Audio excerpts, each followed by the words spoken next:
Eh bien salut tout le monde, j'espère que vous allez tous très bien. Dans cette vidéo aujourd'hui on va voir comment automatiser la recharge de votre batterie avec vos panneaux solaires. Allez, c'est parti.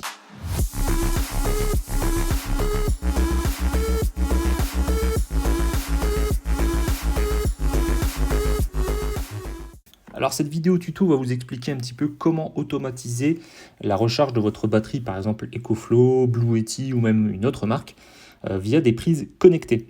Alors les prises connectées que ici on va utiliser dans cette vidéo, c'est principalement les prises qui sont fournies avec les panneaux solaires Synology. Donc là ici on parle bien de panneaux solaires qui sont branchés en plug and play, c'est-à-dire sur une prise domestique classique et qui servent principalement à faire de l'autoconsommation. Alors ici les prises sont généralement données avec les panneaux solaires, donc quand vous en avez une, et ici, vous allez en avoir besoin d'une deuxième justement pour pouvoir automatiser la batterie, donc pour pouvoir l'activer à distance. C'est ce que j'avais fait tout au début d'ailleurs. J'avais une simple prise classique qui faisait on-off et ça me permettait quand j'étais à distance d'allumer la batterie et quand je voyais que mes panneaux solaires surproduisaient, donc j'étais en surproduction. Mais ça nécessitait d'être constamment devant son téléphone et de devoir activer, éteindre à distance. Donc toujours regarder si avec l'autre application, donc l'application ici, Nedis Smart Life, combien de watts produisent les panneaux. Donc là par exemple vous voyez ils sont à 302. Si j'estimais que mon talent de consommation est de 150, je sais que je pouvais réinjecter, j'avais déjà 150 de surplus qui était réinjecté dans le réseau. Et donc, hop, à distance, j'allumais la batterie pour pouvoir qu'elle se recharge. Alors, je disais 150, mais la batterie, par exemple, EcoFlow, la Delta Max, peut se recharger minimum à 200 watts sur une prise secteur.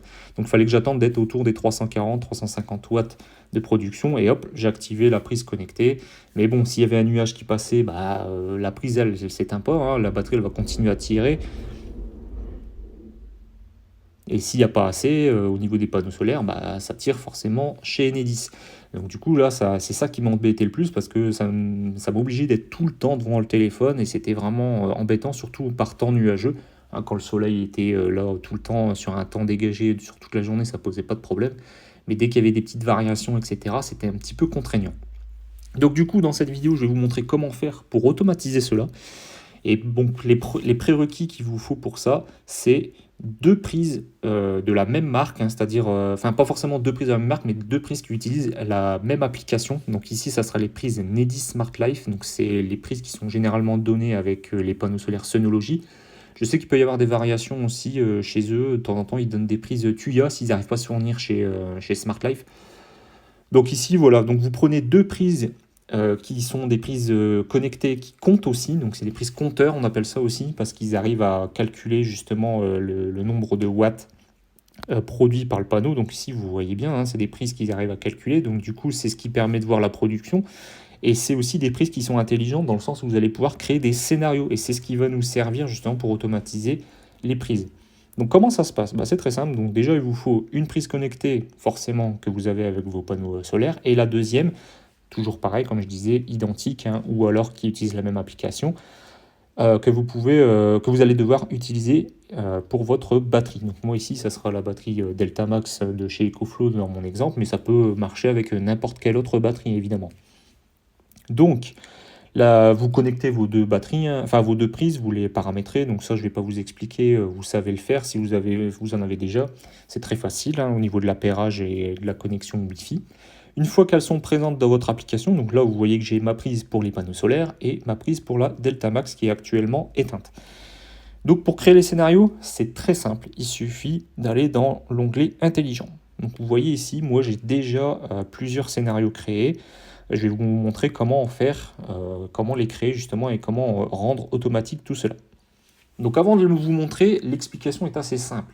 Le but ici de ce qu'on recherche, c'est de se dire si mes panneaux solaires produisent assez de watts, c'est-à-dire par exemple si vous savez qu'à partir d'un certain nombre de watts, vous êtes en surproduction, par exemple votre maison, on va prendre des chiffres simples, votre maison consomme constamment 100 watts quand il n'y a personne, qui a juste vos appareils en veille, et que votre batterie, par exemple comme moi la Delta Max, va consommer minimum 200 watts sur la prise secteur pour pouvoir se recharger, je sais qu'à partir de 300 watts, je sais que mes panneaux, à partir de 300 watts, je peux activer la prise à distance pour que ça puisse commencer à se recharger. Comme ça fait 100 pour la maison, 200 pour la batterie. Voilà, je suis à zéro, je ne tire rien d'Enedis, je suis en 100% solaire, c'est parfait. Et ensuite, donc ça, c'est de pouvoir l'automatiser. Donc on va créer un scénario qui va dire à partir de 300 watts, tu actives la deuxième prise connectée, donc celle qui est raccordée à la batterie. Donc pour ça, c'est très simple, on va appuyer sur le petit plus en haut à droite. Vous allez créer un nouveau scénario. Alors, il ne faut pas cliquer sur la première option parce que ce n'est pas tout à fait ça, puisque nous, on va créer un scénario à partir d'une condition d'un appareil, donc en fonction de son statut. Donc c'est la dernière option qui est là, c'est lorsque le statut de l'appareil change. On appuie sur changer. Vous choisissez quel est le premier appareil qui va piloter le deuxième. Donc nous, c'est la prise connectée des panneaux solaires qui va piloter la prise de la batterie. Donc j'appuie sur ma prise panneau solaire. Alors c'est moi qui les ai nommés comme ça, hein. Vous, je ne sais pas comment elles sont nommées, mais il faudra les identifier justement pour pouvoir facilement créer votre scénario.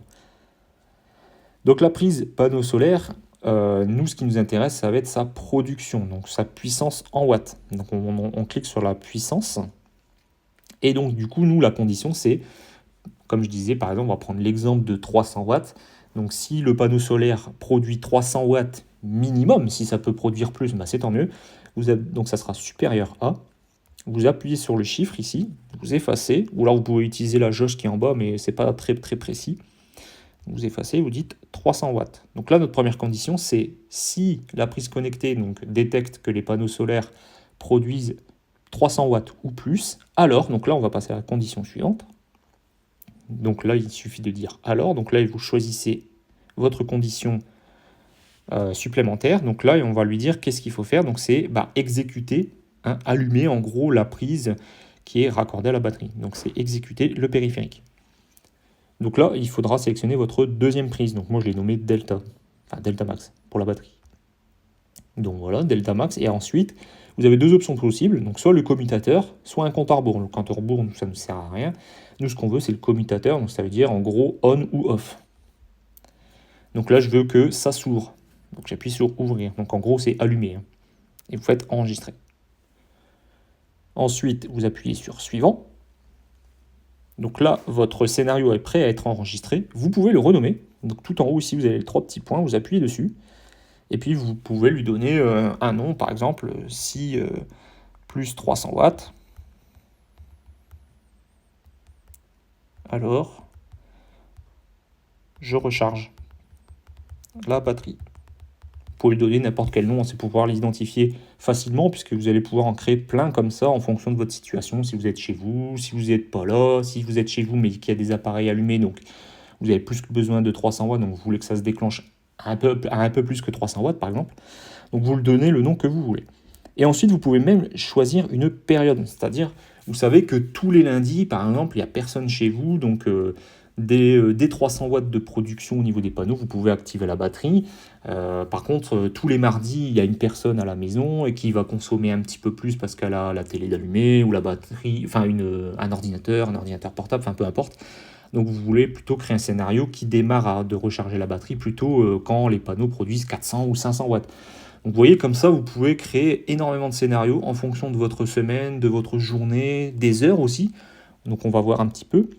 Donc par exemple, la période de validité, donc sur une journée complète.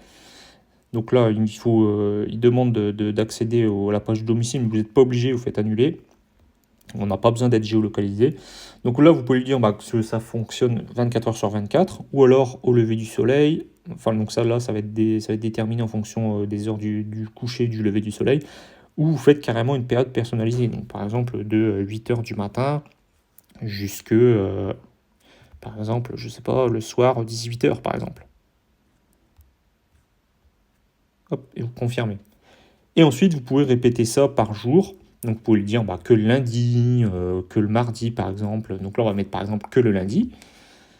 Donc la ville, on s'en fout. Vous faites suivant. Donc là, c'est prêt à être enregistré. OK. Et ici, je fais enregistrer. Donc là, il demande si on veut déjà activer cette fonction. Donc on va mettre oui par exemple. Donc je vais désactiver cela pour être plus clair. Donc là, on a créé notre premier scénario qui va nous permettre d'activer la prise. Mais par exemple, si il y a des nuages et puis qu'on descend en dessous des 300 watts, vous ne voulez pas forcément que ça continue justement de recharger votre batterie parce que sinon vous allez tirer sur le réseau Enedis. Donc c'est pas du tout l'intérêt de recharger une batterie avec son solaire. Donc bah, du coup, il faut créer un deuxième scénario qui va être dans le sens inverse. C'est-à-dire que si on est en dessous des 300 watts, eh bien j'arrête la prise connectée qui est reliée à la batterie. Donc bah, vous créez encore un nouveau scénario. Donc lorsque le statut change, le panneau solaire, la puissance. Donc là, ça sera moins 2. Alors, je vous conseille de mettre un petit delta. Vous voyez toujours un petit peu 10-15 watts d'écart parce que forcément, les panneaux solaires, quand ils produisent pas constant ça. Il y a toujours une petite variation. Donc, choisissez toujours un petit peu moins ou un petit peu plus en fonction de vos besoins. Donc là, par exemple, on va mettre en dessous de 290 watts. Suivant. Et après, c'est la même chose que tout à l'heure. Hein. Donc, vous choisissez d'exécuter un autre périphérique, donc c'est toujours la prise connectée à votre batterie, le commutateur, et là ça sera sur fermé pour éteindre. Vous faites enregistrer. Suivant. N'oubliez pas aussi de renommer s'il le faut. Donc là je ne vais pas le renommer, je vous ai déjà expliqué. Et aussi de choisir la période de validité si vous en avez besoin. Donc ici toujours la localisation, on s'en fout. Personnaliser. Pareil, il faut le calquer sur les mêmes heures d'arrêt, de démarrage forcément si vous voulez être cohérent avec ce que vous avez mis en place. Là, on avait dit que le lundi, par exemple. Voilà, ça on s'en fout. Et on fait suivant. OK, enregistrer, oui, je l'active tout de suite. Et voilà. Donc là, mes deux scénarios sont prêts. Donc ces deux scénarios qui vont dire, si plus de 300 watts sur les panneaux solaires, tu actives la batterie, enfin en gros, tu actives la prise qui est connectée sur la batterie. Donc forcément, avec la Delta Max, dès que cette prise s'active, ça allume la batterie, ça la met en charge. Donc pensez aussi à bien régler votre puissance de recharge au niveau de la batterie, hein, parce que si vous dites de la recharger à 1000 watts alors que vous avez 300 watts de production, bon, voilà. Donc ça à voir aussi en fonction de votre batterie. Je sais que chez EcoFlow, vous pouvez régler cette puissance, donc c'est plutôt pratique. Et même en fonction des situations, moi par exemple, quand je sais que je ne suis pas chez moi, j'allume même pas le matin. J'allume un peu plus tard dans la journée, vers fin de matinée, quand les panneaux produisent déjà 600-700 watts de trop. Et là, je mets la batterie à 600-700 watts aussi, et comme ça recharge 100% sur le solaire, très rapidement. En 1 heure ou deux, c'est fini de recharger. Et comme ça, après, le reste, je peux l'utiliser, par exemple, pour le réinjecter dans ma Tesla. Donc voilà pour les scénarios pour brancher et automatiser la recharge d'une batterie directement avec vos panneaux solaires. Donc c'est une méthode pour moi qui est vachement pratique parce que ça évite de toujours regarder constamment votre application qui gère la puissance de vos panneaux et en fonction de ça vous allumez, vous éteignez, donc sinon c'est un peu contraignant. Vous êtes tout le temps devant votre téléphone.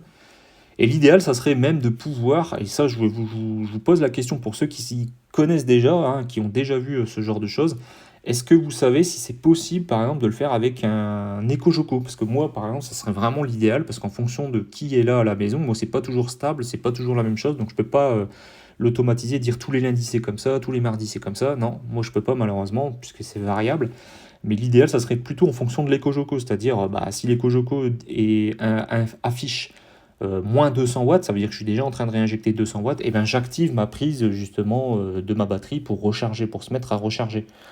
Et ça serait vraiment l'idéal, puisque en fait, en fonction de la situation, je serai toujours dans le négatif, puisque, comme je disais, si vous activez votre batterie parce que vous dites que vos panneaux produisent assez, mais en fait, derrière, votre maison consomme à mort, en fait, c'est contre-productif. Donc, il faut aussi tenir compte de cette variable-là.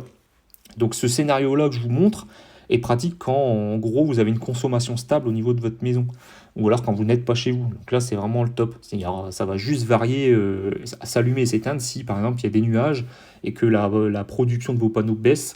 Ben, vous n'avez pas à gérer, c'est les scénarios qui vont le faire de manière automatique. Par contre, si votre maison consomme énormément, en plus, et que vous ne faites pas attention à ça, ben, malheureusement, ça va être contre-productif puisque forcément, vous allez tirer sur le réseau Enedis pour compenser le manque. Donc voilà, donc avec une chose qui ne serait pas forcément, une chose qui pourrait être contrebalancée avec l'EcoJoco, avec les informations, puisque l'EcoJoco, en temps réel, vous savez combien vous produisez ou combien vous injectez dans le réseau. Et avec des informations comme ça, comme c'est relié à votre consommation de votre maison et qui n'a rien à voir du coup avec vos panneaux solaires, et ben, ça serait vraiment top de pouvoir monitorer comme ça. Enfin bref. Toujours est-il que cette méthode-là, bah, elle est vachement pratique, hein, puisque c'est déjà un premier pas à moindre frais. Ça vous coûte quasiment rien, hein. Une prise connectée comme ça, c'est entre 20 et 25 euros sur Amazon. Enfin, moi, en tout cas, c'est ce que j'ai payé. Donc, c'est pas très cher pour rendre la chose beaucoup plus facile pour recharger votre batterie sans devoir tout le temps être derrière votre téléphone ou votre ordinateur. Après, on peut même appliquer cette méthode à autre chose qu'un panneau solaire.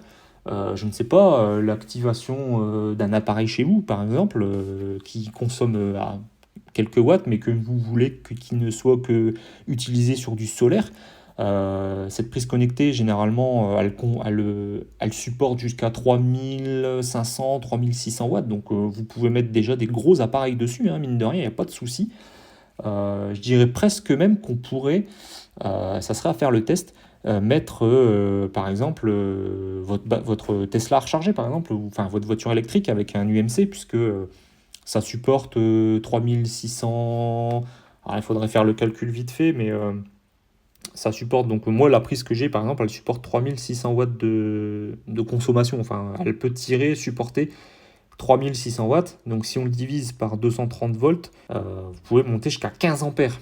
Alors l'UMC Tesla par exemple c'est 13 ampères. Donc en fait vous voyez que ça pourrait très bien supporter l'activation ou la désactivation de la recharge de votre Tesla. Donc vous voyez, ce système-là, ça peut vraiment servir dans plein de situations. Donc moi j'ai pris la situation d'une recharge d'une batterie solaire, parce que justement c'est mon intérêt, c'est de recharger la batterie qu'avec du solaire et pas la recharger avec de l'électricité qui vient d'Enedis. Je ne vais pas payer pour recharger une batterie pour réutiliser après derrière, ça n'a aucun sens. Autant la recharger gratuitement, et c'est de l'énergie que vous pouvez réutiliser gratuitement derrière, par exemple le soir, ou pour vous dehors faire de votre bricolage, enfin voilà, bref, plein d'utilisations possibles. Je ne vais pas revenir là-dessus, j'avais fait une vidéo, hein, sur la batterie et la présentation de la Detalmax, ce que vous pouvez faire avec. Mais voilà, donc tenez compte que ce scénario n'est pas valable que pour une batterie de recharge, hein, vous pouvez la faire pour plein d'autres choses. Maintenant que vous avez compris le principe d'activation et de désactivation à distance en fonction de la production de vos panneaux, eh bien, vous pouvez le mettre en application avec tout ce que vous pouvez imaginer. Voilà, en tout cas, j'espère que cette vidéo vous aura plu. C'était voilà, une explication assez rapide. Je voulais quand même vous en faire part, parce que je remercie quand même certains de mes abonnés qui m'ont donné l'idée. Parce que c'est vrai que j'y ai pas pensé sur le coup. Au début, j'utilisais une prise connectée uniquement classique, quoi, donc je faisais manuellement via une application. Et après, en parlant vite fait dans mes vidéos, il y a certains de mes abonnés qui m'ont dit, bah, pourquoi tu fais pas des scénarios et ça se fait automatiquement. Et finalement, je suis parti sur ça, et c'est vrai que ça me change la vie quand même si c'est pas encore parfait comme j'ai pu le dire. Donc bah, si ça vous a plu, petit pouce bleu, l'abonnement, la cloche. Suivez-moi sur les réseaux sociaux comme d'habitude. N'hésitez pas à la faire un petit tour dans la description. Vous retrouverez comme d'habitude les petits codes promo pour les panneaux solaires par exemple, ou encore pour des accessoires pour votre Tesla Model 3 Model Y. Voilà, sur ce je vous dis à très bientôt. Ciao tout le monde.